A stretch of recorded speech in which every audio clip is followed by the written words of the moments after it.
आदाब नाज़रीन, आप देख रहे हैं जी सलाम। आपके साथ मैं हूं शबनम हसन और आपसे मुखातिब हूं मैं आपका मेज़बान शहबाज। आप तमाम नाज़रीन का तहे दिल से इस्तकबाल है हमारे खास प्रोग्राम जय हिंद जनाब में। मौका है रिपब्लिक डे का, तो सबसे पहले अहले वतन को जी सलाम के तमाम नाज़रीन को रिपब्लिक डे की पुरखुलूस मुबारकबाद। मौका है रिपब्लिक डे का, हम उन तमाम जवानों को सलाम करते हैं जो सरहद पर हमारी हिफाजत के लिए, आपकी हिफाजत के लिए, इस मुल्क की हिफाजत के लिए दिन रात अपनी ड्यूटी कर रही हैं। और साथ ही साथ उन शहीदों को हम सलाम करते हैं जिन्होंने आपकी और हमारी खातिर अपनी जान न्यौछावर कर दी, शहादत कबूल की। तो उन तमाम लोगों को एक बार फिर से तहे दिल से बहुत बहुत खराज अकीदत जो आप और हमारे लिए कुर्बानी देते हैं। इसके साथ ही शाहबाज, हमारे साथ जो तमाम लोग मौजूद हैं उनको भी इंट्रोड्यूस करा देते हैं स्टूडियो में। बेशक हमारे साथ कई खास मेहमान जुड़ेंगे। मुझे लगता है कि आपने जिस तरीके से बात की पहले उसका जिक्र कर लेते हैं कि यौम जमहूरिया के इस मौके पर हमारे इस प्रोग्राम का मकसद ये है कि लोगों के अंदर हुब्बुल वतनी का जज्बा होना चाहिए। और वो जज्बा ऐसे नहीं आता कि आप सरहद पर चले गए तो आपके अंदर जज्बा है, बल्कि आप मुल्क की खातिर कुछ भी अच्छा काम कर रहे हैं, मुल्क को आगे बढ़ाने में कुछ भी अच्छा काम कर रहे हैं, मुल्क की तरक्की के अंदर जो भी आप काम कर रहे हैं वो भी आपके लिए हुब्बुल वतनी होती है। और इस खास मौके पर जो खास मेहमान हमारे साथ जुड़े हैं उनका तारुफ आपसे करवा देते हैं। सीनियर आईपीएस ऑफिसर हमारे साथ परवेज हयात साहब मौजूद हैं। बहुत बहुत इस्तकबाल है सर आपका जी सलाम में। तो सबसे पहले परवेज हयात साहब, ये खास मौका है, हम शहीदों को, ये खास जो प्रोग्राम हमारा जय हिंद जनाब ये डेडिकेट है उन जवानों के लिए जिन्होंने सरहद पर शहादत कबूल की है। सबसे पहले उनके लिए दो अल्फाज। यकीनन ये बहुत अहम मौका है। हमारे बहुत से जवान हैं जो सरहद पे काम करते हैं, उसमें हमारे आर्मी के भी लोग हैं, फोर्सेस हैं, सेंट्रल पैरामिलिट्री फोर्सेस हैं जो मुल्क के लिए काम करते हैं और उनकी बहुत ही डिफ़िकल्ट जगह पे उनकी पोस्टिंग्स होती है। इतनी दूर होती है कि एक तो वक्त अभी तो टेक्नोलॉजी काफ़ी एडवांस है कि बात कर लेती है, नहीं तो बेचारे लोग अपने फैमिली से बिल्कुल अलग हो जाते हैं। और उनका जो कंट्रीब्यूशंस है, और जब तक वार नहीं होती हिंदुस्तान में तो उनके लिए तो हर दिन वार है। हर दिन बॉर्डर सरहद पे जो लोग हैं उनके लिए हर दिन एक ख़तरा बना रहता है और उसकी वजह से उनका बहुत कंट्रीब्यूशन है। आज ये वक्त है जो यौम आज़ादी का, जिसमें हम लोग उनके कंट्रीब्यूशंस को, उनके सेक्रीफाइसेस को हम उनको बताएं कि उनका क्या कंट्रीब्यूशंस है जो रहा है पहले और अभी भी। तो उसके बारे में हम लोग सोच सकते हैं कि हम लोग उनको कैसे, सोसाइटी उनको क्या दे सकती है। जो वो सफ़र करते हैं, जो उनके सेक्रीफाइसेस होती हैं, उनके सेक्रीफाइसेस हर दिन है। वो अपने बीबी से, अपने बच्चे से, अपने लोगों से इतनी दूर हो जाते हैं कि बहुत से रूल्स रेगुलेशंस में फंस जाते हैं। कभी कभी हम सीनियर अफसर्स जो हैं उनके अंदर भी समझने की या उनके जो प्रॉब्लम्स हैं उनको हम लोग सीनियर अफसर समझ नहीं पाते हैं। कभी कभी वो मांगते हैं छुट्टी या कभी उनको फैमिली से होता है, लेकिन कभी कभी वो इन चीज़ों को नज़रअंदाज करके, चूँकि वो समझते हैं कि हमारा मुल्क के लिए क्या कंट्रीब्यूशंस है, क्या ज़िम्मेदारी है। तो बहुत से ऐसे केसेस भी हुए हैं जिसमें उन बहुत से लोग, जवानों को जो बर्फ़ पे काम करते हैं, जिनको रोज़ एक ताज़ा पानी भी नसीब नहीं होता और ताज़ी सब्जियां भी नसीब नहीं होती, उनको 10 दिन 15 दिन बना हुआ खाना है। तो आप सोचिए कि उनकी फैमिली का, और कई बार वो वहाँ बीमार पड़ जाते हैं, तो उनका बहुत बड़ा कंट्रीब्यूशंस है। और ये ज़रूरी है कि जो हमारे लिए, मुल्क के लिए करते हैं, तो सोसाइटी के भी जो लोग हैं, चाहे वो कॉर्पोरेट अफेयर्स में है, चाहे वो गवर्नमेंट में है, आले मुकाम में है, उनकी भी जिम्मेदारी का वक्त है कि हम उनके लिए या उनके परिवार के लिए जिन्होंने शहीद किया, हम क्या कर सकते हैं। उस पर भी ये मौका है कि हमको सोचने की ज़रूरत है। बिल्कुल, ये बहुत अच्छी बात कही है सर ने कि लगातार वो काम करते रहते हैं और एक कहते हैं ना कि मशीन भी एक वक्त में थक जाती है। एक बहुत अहम सेंसिटिव मुद्दा उठाया है। लेकिन सर, आपका 30 साल का तजुर्बा है, law and enforcement ethics in governments, क्या ये मानकर चला जाए कि जब एक शख्स 30-35 साल एक गवर्नमेंट ऑफ इंडिया के लिए जॉब करता है, दिन रात मेहनत करता है, उसकी भी कुछ ज़रूरियात होती है। और जैसे कि आपने सीआरपीएफ के बारे में भी कहा है, उन जवानों की जो कि सरहद पर खड़े होते हैं, उनकी भी अलग से जिम्मेदारियां होती हैं, लेकिन सीआरपीएफ की पहले ज़्यादा जिम्मेदारियां होती हैं। हर दिन वो जूझते हैं। अभी इलेक्शन की बात कर लें आप, तो इलेक्शन के अंदर उनकी ड्यूटी लग जाएगी, कोरोना आएगा तो ड्यूटी लग जाएगी, अलग अलग जगहों पर ड्यूटीज़ लगती है। क्या ये मानकर चला जाए कि एक बहुत अहम मौजू है ये, जिसके ऊपर अभी सोचने की ज़रूरत है?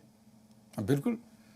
अभी देखिए कोविड जो वर्ल्ड में इतना बड़ा प्रॉब्लम है, ये पेंडेमिक है, तो पहले कहा जाता था कि साहब पुलिस का क्या रोल है इन द डिज़ास्टर मैनेजमेंट। तो मेरी जो एक इंटरनेशनल मैगजीन है उससे बात हो रही थी एक वेबिनार, तो मैंने कहा कि देखिए आप जहाँ जहाँ भी मुल्क है, वो इज़राइल हो, वियतनाम हो, ताइवान है, सिंगापुर है, तो आप देखिए कि ज़्यादा अपने हिंदुस्तान में कितना रोल से कोविड में, कोविड के दौरान जो इन्होंने इनका जो कंट्रीब्यूशन है, हमारे central police force, para military force, ऐसे जितने भी अस्पताल हैं पैरा मिलिट्री फोर्सेस के, सारे अस्पताल में आम लोगों के लिए खोल दिया गया। जहाँ वहाँ पे जिन लोगों को इलाज हुआ उनसे आप पूछिएगा तो बताएंगे कि जो नॉर्मल अस्पताल है उससे ज़्यादा कहीं बढ़ करके चूँकि इन लोगों ने ड्यूटी की है, कितने लोग इन्फेक्ट हो गए, कितने लोग की डेथ हो गई। तो इनका बहुत कंट्रीब्यूशन रहा है।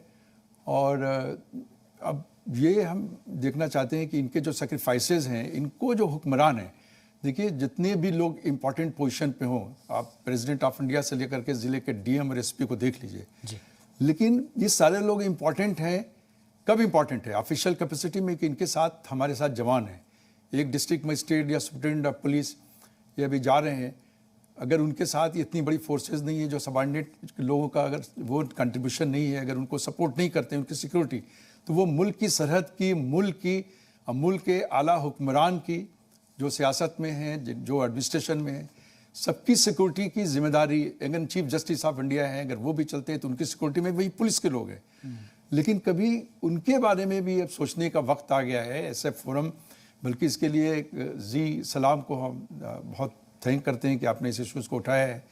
इन लोगों के लिए जो शहीद हुए हैं, चाहे वो आप देखिए अभी हम लोग अभी बात कर रहे हैं इंडिपेंडेंस के बाद, जितने भी 1962, 60 चाइना का वार, 65 के वार, 71 में बांग्लादेश से, लेकिन हम लोग 1857 में जो लोग शहीद हुए हैं उनके लिए क्या हमने उनकी फैमिली का पता लगाया?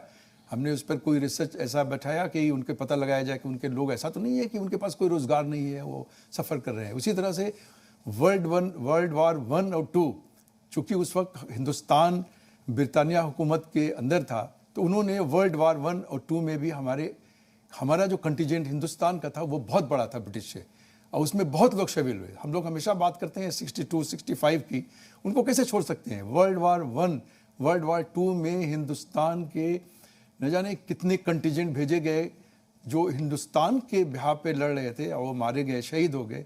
आज ये मौका है कि हम उन पे रिसर्च करें, उनके फैमिली के, उनके जो पुरजनी है उनको देखें उन पे, तो उनके ऊपर भी सियासत हुक्मरानों की और आलमा हाकिम की जिम्मेदारी बनती है कि हम उनको देखें कि कैसे हम उनको उनके लिए सोसाइटी क्या कर सकते। परवेज हयात साहब, आपने जिक्र किया कि उनकी सुध कौन लेगा, जो फर्स्ट वर्ल्ड वॉर में शहीद हुए हैं, सेकेंड वर्ल्ड वॉर में शहीद हुए हैं।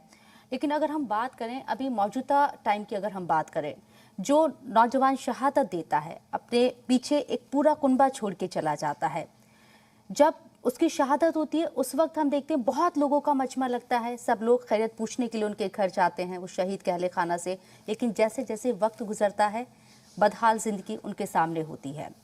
एक पैकेज होता है, एक मदद होती है, एक इमदाद होती है शहीद के अहले खाना के लिए, लेकिन जो उनका हक है, लेकिन उसको भी हासिल करने के लिए उन्हें दर बदर की ठोकरें खानी पड़ती हैं। आप सिस्टम को बखूबी देख रहे हैं, अंदर से भी बाहर से भी, कहाँ फेलियर है? आपने बिल्कुल सही बात कही कि उस वक्त तो इनिशियल स्टेज में जब भी कोई इनकाउंटर्स होता है, शाहिद होते हैं हमारे जवान, चाहे वो आर्मी में हो, फोर्सेस में हो, पुलिस में हो, चाहे वो नक्सल्स के प्रॉब्लम देखिएगा, 30-40 जवान को मार देते हैं नक्सलाइट। तो ये जो पैकेज है, ये पैकेज, ये इट्स नॉट इनफ कि हम इन्हें पैकेज दे दिया और उस वक्त उनके फैमिली को भी कुछ ख़ास मौके पे हर साल जो एक पुलिस डे होता है 21 अप्रैल में, उस दिन बुला करके उनको फैमिलीज को दे दिया। उसके बाद बिल्कुल सही बात कि उनको बिल्कुल भुला देते हैं। और इससे बहुत तकलीफ़ की बात है कि उनसे एक आदमी, एक फैमिली में, कितने ऐसे फैमिली में देखिएगा जहाँ 4 लोग, 6 लोग, 10 लोग का है, एक आदमी आर्मी में गया या पुलिस में गया तो सारे के सारे लोग उस पर डिपेंडेंट होते हैं। तो हम, ये सरकार की ड्यूटी, तो इसके लिए ज़रूरत है। इसमें कितनी बार ऐसे लोग दौड़ते हैं कि लोअर लेवल पे दौड़ते रहते हैं, फिर ऊपर जाते हैं, ऊपर नहीं समझ पाते हैं, फिर कभी कभी कुछ लोगों को कोर्ट का सहारा लेना गया। तो ये it is a very sad commentary. इसकी ज़रूरत है इस बात की कि जिस तरह से वेलफेयर बोर्ड है आर्मी का, उस तरह से centre paramilitary force, civilian administration का फोर्स। और आप देखिए हमारे यहाँ जो कोविड में जहाँ की बेरोजगारी बेइंतहा भरी, GDP कम हुआ हमारा मैन्युफैक्चरिंग सेक्टर और जो SME सेक्टर से, लेकिन हमारे बिलियनियर और मिलियनियर बढ़ गए जो IT सेक्टर में है, जो फार्मा सेक्टर्स में है। तो आपको लगता नहीं है कि ये जो बड़े बड़े हमारे हिंदुस्तान के बिलियनियर कारपोरेट्स हैं, तो कारपोरेट की सोशल रिस्पांसिबिलिटी उनसे क्यों नहीं जोड़ते? हम लोग जब किसी भी कारपोरेट को जब उनको लाइसेंस देती है गवर्नमेंट कि आप यहाँ ये फैक्ट्री लगाइए, तो सब लोगों को इसमें जो जिस तरह से आर्मी का जो वेलफेयर बोर्ड है, तो वेलफेयर बोर्ड की एक अच्छी खासी रकम उनके पास सोसाइटी से, गवर्नमेंट की ही ड्यूटी नहीं है, सोसाइटी के लिए जब वो करते हैं, तो ये जो सोसाइटी के लोग जो कॉर्पोरेट में हैं या वेल्थ प्लेस हैं, चाहे वो बड़े बड़े ग्रुप्स हैं, जो एक ख़ास मौके पे कंट्रीब्यूशन देते हैं one time, it's not enough. तो ज़रूरत इस बात की है कि हम लोग उनके लिए स्टेट लेवल पे और डिस्ट्रिक्ट लेवल पे, हर लेवल पे इन जितने कॉर्पोरेट्स हैं, बड़े बड़े कॉर्पोरेट्स, मिलेनियर्स को, इनको चाहे वो फिल्म दुनिया में हैं, जहाँ भी अच्छा कर रहे हैं, चाहे वो क्रिकेट में है, आप देखिए BCCI के पास कितना पैसा है। आज कितने ऐसे ये शहीद के लोग हैं, उनकी फैमिली के बारे में उनको जोड़ने में, और ऐसे बहुत से प्रोग्राम चलाए जा सकते हैं जी यूथ के लिए।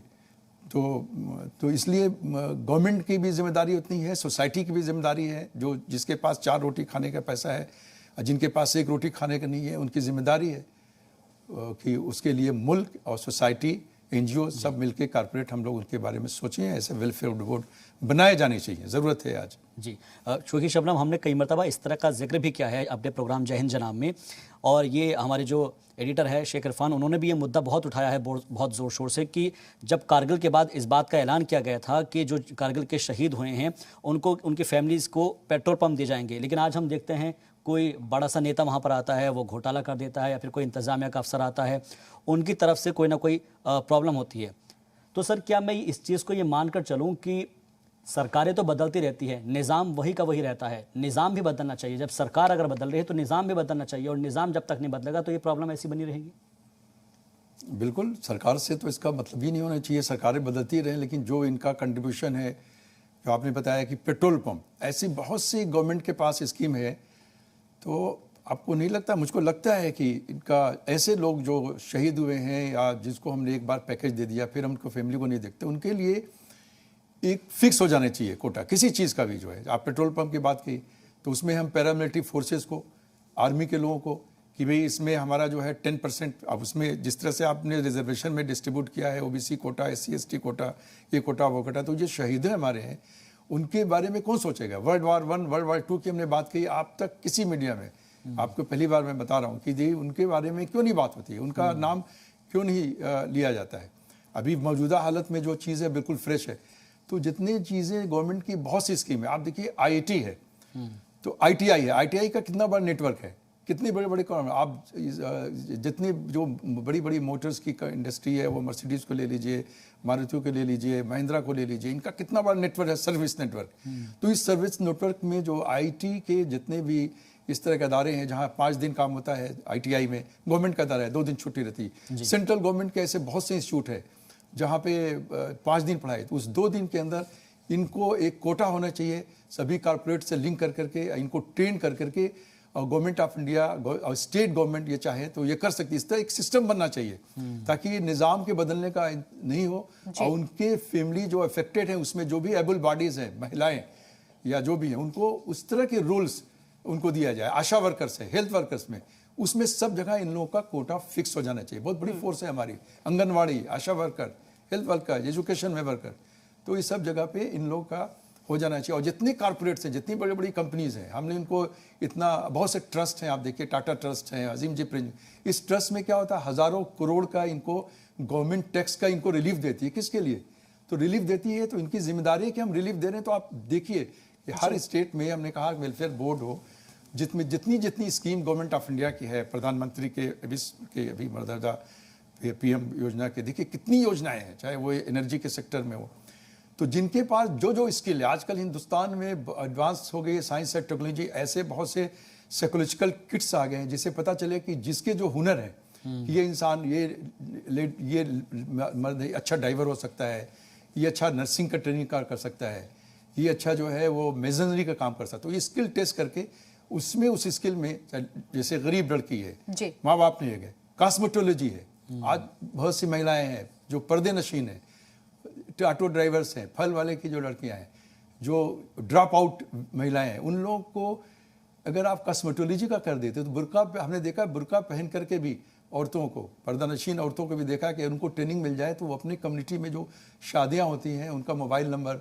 वगैरह रहता है। तो ये ज़रूरत है इस बात को कि जिसके अंदर जो स्किल है, और हमारे पास ऑपरेटर्स बहुत ज़्यादा है, हिंदुस्तान के पास बहुत इंफ्रास्ट्रक्चर है। बिल्कुल शाहबाज, रिपब्लिक डे हम लोग सेलिब्रेट कर रहे हैं, तो एक सवाल भी है मेरा और थोड़ा सा डिस्कस भी मैं करना चाहूंगी। आइन हमें समानता का हक देता है कि सब बराबर है, लेकिन एक सवाल मेरा सर से है, सर उसका जवाब मैं आपसे जानना चाहूंगी। और आप बराबर जो शहीद का दर्जा जिसे दिया जाता है उसको कई सारी सहूलियात दी जाती हैं, लेकिन देखिए सबको शहीद का दर्जा नहीं मिलता है। जो हमारे पैरामिलिट्री फोर्सेस हैं उनको शहीद का दर्जा नहीं दिया जाता, ये क्यों? आपका बहुत बेसिक सवाल है। आप उनके लिए जो आपने सवाल उठाया है, तो जो भी हमारे जवान और उनके फैमिली को लोग सोच रहे होंगे, बिल्कुल सही बात है। हर इंसान की जान तो बिल्कुल बराबर है।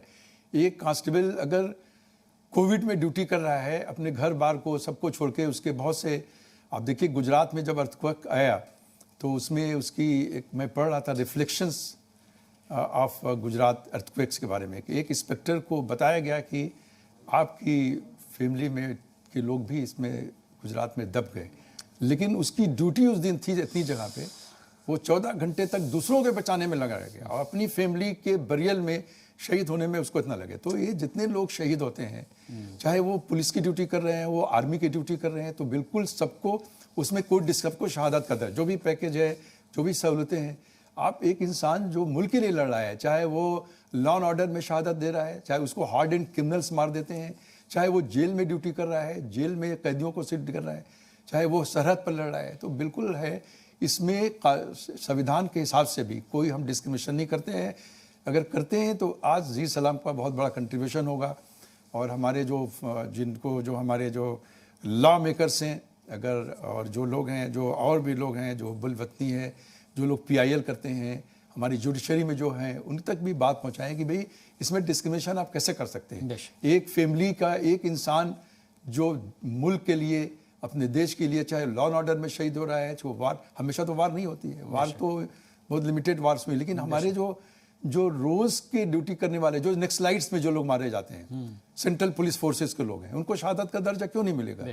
लॉ एंड ऑर्डर में क्रिमिनल है, हार्ड एंड क्रिमिनल्स पुलिस को मार देती है, तो उनको सबको शहीद का दर्जा मिलना चाहिए, शहादत का।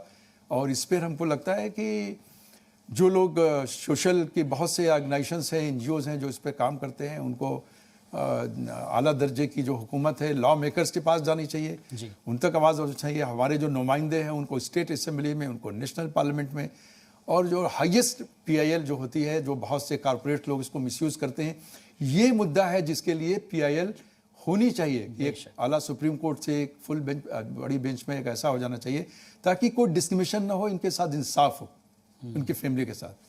ये बहुत अहम बात कही है कि इंसाफ होना चाहिए। और क्योंकि मैं जैसे सर की प्रोफाइल अगर हम देखते हैं तो जो 5 डिस्ट्रिक्ट है, जमशेदपुर हुआ, सर पूर्णिया में भी रहे हैं, भोजपुर, सहरसा, लोहरदगा, बिहार झारखंड का इलाका, और अमूमन हम देखते हैं कि बिहार झारखंड के अंदर एक नक्सल जो है ना प्रॉब्लम, बहुत खतरनाक प्रॉब्लम कही जाती है। नक्सलाइट प्रॉब्लम को सॉल्व करने के लिए और जवानों को एक तरीके से हुब्बुल वतनी से जोड़ने के लिए एक मुहिम चलाने की ज़रूरत है, क्योंकि हम देखते हैं कि उन तक पैगाम, एक मैसेज जो पहुंचना चाहिए वो मैसेज नहीं पहुंच पाता है, और फिर वो नक्सलाइट्स बनते हैं, हथियार उठा लेते हैं। आप लोग, आपका तजुर्बा उसके अंदर क्या कहता है? आपने बिल्कुल सही बताया कि ये जो नक्सलिज्म है, तो शुरू में जो नक्सलिज्म था वो एक मुद्दे के लेके चला था बहुत शुरू में। अगर इसके आप रूट में जाएंगे, वो एक सोशल इशू था, वो इकनॉमिक इशूज़ था, सोशो इकनॉमिक इशू था कि बहुत से लोग जो होते थे एक फैमिली में, उन्होंने उधार ले लिया पैसा, तो पूरी उनकी जनरेशन को तक वो पैसा अदा नहीं होता था, यूजरी जिसको बोलते हैं। उसी तरह से जो बॉन्डेड लेबर्स थे, उसी तरह से मिनिमम वेजेस है। तो इनिशियल में ये सोशल इकनॉमिक इशूज़ को लेकर के एक मूवमेंट हुआ नेक्सलाइजेशन। लेकिन आप देखिएगा, चाहे वो फ्रेंच रेवोल्यूशन हो, चाहे रशियन, जितनी भी फ्रेंच रेवोल्यूशन में दिखेगा कि वो एक मुद्दे पर चली, ठीक है, लेकिन धीरे धीरे वो एक एक्सट्रीमिस्ट, जो कहते हैं मॉडरेट से वो एक्सट्रीमिज्म के हाथ में चला गया। आज जो नक्सल है, अब ये सोशल इशू नहीं है, now it is an extortion industry. तो अब इस बात की ज़रूरत है कि उनके पास ये जो यूथ है हमारे, तो हमको बिल्कुल मानते हैं कि ये तो हमारी कमज़ोरी है ये सरकार की जो एडमिनिस्ट्रेशन है, गवर्नेंस का इशू है कि हम लोग जो यूथ हैं, अभी मैं कश्मीर में जिस दिन पुलवामा हुआ था, मैं एग्जांपल दूंगा कि मैं ताज में था, ऑफिशियल ड्यूटी पे गए हुए थे, उसी दिन याद मैंने एक लड़के से पूछा कश्मीरी कि भाई तुमको क्या है, सब कैसे लड़के चले जाते हैं गलत रास्ते? बोला कि सर इसलिए चले जाते हैं कि देखिए मैं तो अभी सुबह 8 बजे आ जाता हूँ, सुबह से घर निकले 9 बजे ड्यूटी आ गई, और रात में जाएंगे, सो जाएंगे घर पे। तो ये जो नौजवान हैं, इनको अगर कोई हम प्लेटफॉर्म नहीं देंगे, हर चीज़ तरह का प्लेटफॉर्म, हम इनको इंटरटेनमेंट का भी प्लेटफॉर्म देंगे, अगर पूरे हिंदुस्तान के मुल्क में जो है वो यूथ हैं, उनको CCD में जाना, उनको रेस्टोरेंट में जाना, आज जो कश्मीर में प्रॉब्लम है आप देखिए, नक्सलाइज में इनके पास प्लेटफॉर्म कहाँ है? वो यूथ हैं, शाम को अगर उनके पास न मॉल है, जबकि वो जब आते हैं दिल्ली में बड़े शहर में तो देखते हैं कि साहब हमारे यहाँ जो बच्चे यंग्स हैं वो तो पढ़ भी रहे हैं, मेहनत भी कर रहे हैं, उनके पास बहुत प्लेटफॉर्म है। अब वो शाम को कहाँ जाएंगे? वो गलत जहाँ जाएंगे, डाउनटाउन में जाएंगे। उसी तरह से नक्सलिज्म है। तो इनको जो है जिम्मेदारी है कि हमारे यूथ को, जैसे हमने आपको बताया कि हमारे पास हिंदुस्तान में इतने बड़े बड़े नेटवर्क हैं, आप देखिए नवोदय विद्यालय है, अंत्योदय विद्यालय है, इनके पूरे हिंदुस्तान में, और ITI है।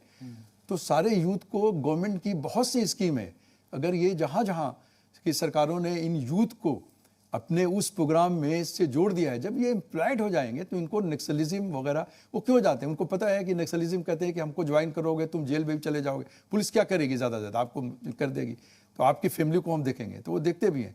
तो ये हमारी कमज़ोरी है कि हम इसको इससे एयरफोर्स से या पुलिसिंग करके उनको नहीं, हमको उसके साथ साथ पुलिसिंग करनी है, उनके साथ साथ उनके जो बेरोज़गारी है, आज सबसे बड़ा मुल्क का हमारा जो मसला है कि यूथ जो मिसडायरेक्टेड है और इनको जो इन गलत डायरेक्शन में, चाहे वो टेररिस्ट की तरफ जा रहे हैं, कुछ लोग हैं जिनको गलत तरीके से उनके पास लोग पहुंच कैसे जाते हैं, इसलिए पहुंच जा रहे हैं कि वो बेकार हैं।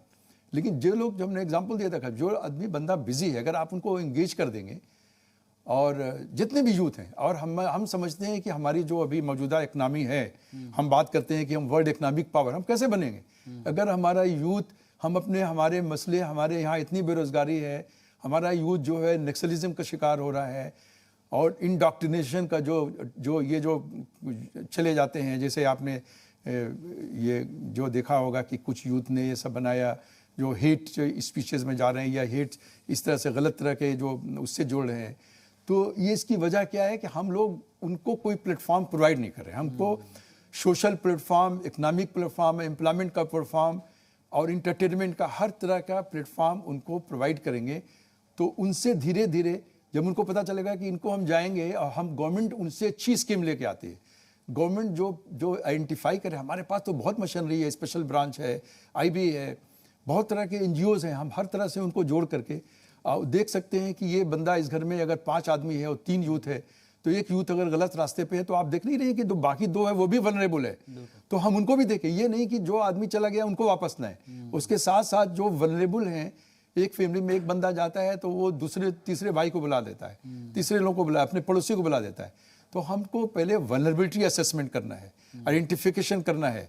वनरेबिलिटी आइडेंटिफिकेशन हजार्ड है, ये भी एक तरह से डायज़र है, ये सोशल इकोनॉमिक हजार्ड है जो नक्सलिज्म है, ये सब है, इट इज़। तो ये उनको वनरेबिलिटी असेसमेंट करें, उसके बाद हम देखें कि उनके फैमिली का एम्प्लॉयमेबिलिटी क्या है।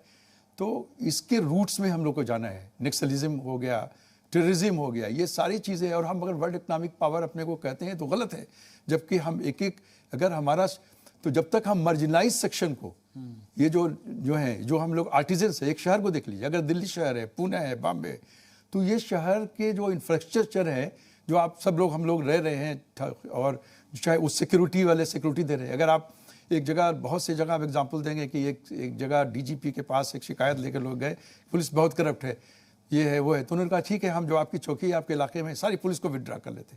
तो उससे 10 गुना लोग ये कहने के नहीं साहब पुलिस विड्रा है। उसी तरह से जो हमारे हैं ये आर्टिजन्स हैं, अगर हम लोग जो बड़े बड़े लोग जिनके पास 5 स्टार होटल है, या हम जो लोग अच्छे 4 बेडरूम 5 बेडरूम है, तो उनको कौन संभालता है? प्लम्बर्स हैं, आर्टिजन्स हैं, कारपेंटर्स हैं, इलेक्ट्रीशियंस हैं।